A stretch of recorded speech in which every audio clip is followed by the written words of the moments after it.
আগামী সোমবার থেকে আগরতলা গভর্নমেন্ট মেডিকেল কলেজ ও জিবিপি হাসপাতালের ডাক্তারদের প্রাইভেট প্র্যাকটিস বন্ধ হতে চলেছে।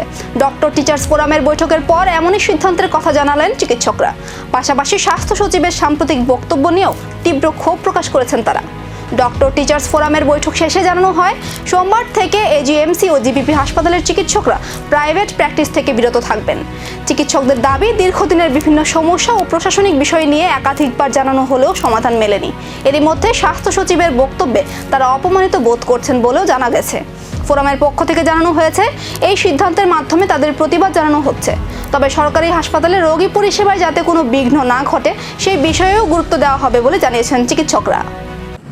হ্যাঁ, যদি আমাদের হাসপাতালে যেগুলো আমরা বলেছি যে আমাদের ইনফ্রাস্ট্রাকচার তৈরির সাথে সাথে হিউম্যান রিসোর্সের পরিকাঠামো উন্নয়ন করা খুব জরুরি। আপনি বললেন সুপার স্পেশালিস্টদের কথা, তো সুপার স্পেশালিস্ট যদি আপনার টিম স্ট্রং না হয়, মানে তার পিছনে যদি তার এসআর জেআর না থাকে, তাহলে সে সবসময় বসে থাকতে পারবে না হসপিটালে। উনি তো 8 ঘন্টা কাজ করে বাড়ি যাবেন, তারপরে তো আরেকজন লোক লাগবে ফলো আপে, ভোরে এসে সে আবার রাউন্ড দেবে। তো এই জিনিসগুলো তো যেভাবে সব জায়গায় হয়, আমাদের এখানে আমরা তো ভিন্ন গ্রহের লোক নই। যেভাবে অন্য মেডিকেল কলেজে হচ্ছে আমাদের এখানে সেম হবে। এবং আমাদের স্ট্রাকচার সত্যিই কম, টাকা পয়সার ক্ষেত্রে বেতন খুবই কম। 20% বলাতে আমি দেখেছি অনেক মানুষ বলেছে। সোমবার থেকে এই সিদ্ধান্ত কার্যকর হলে স্বাস্থ্য ব্যবস্থায় কী প্রভাব পড়বে? সরকার চিকিৎসক টানাপোড়েনের সমাধান কি শেষ মুহূর্তে হবে? এখন সেদিকেই নজর সকলের।